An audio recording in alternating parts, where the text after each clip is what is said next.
go. Okay, C for ceramic, A for air. This is ceramic. It's an example of dielectric. Then we have air. Then we have P for plastic. Okay. Then we have G for glass. And then we have O for oxide of metals.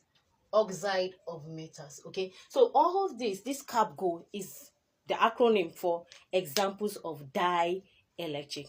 Now, to make the capacitor to have to comprise of what? Two equal and opposite charges.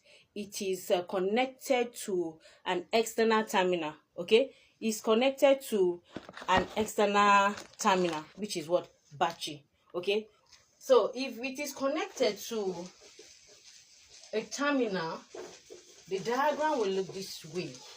It's going to be this. So we have this. Let's say this is the conductive plate. This is another conductive plate. Okay, across a terminal, the battery, so that it can have a positive and negative charge. Okay, now we know that this is the dielectric in between the two conductive plates. Now this one, now since of course you know that the shorter part of a battery is what? The negative. This one will be what? Q negative. This plate will now be carrying what? The positive charge. Okay, now what you have in between is the dielectric. Is that okay? Now the symbol for capacitor, okay, is this. Two equal lines. It has to be equal. Okay, this is the symbol for what? Capacitor. The symbol for capacitor is not the same as that of a battery. Okay, now let's talk about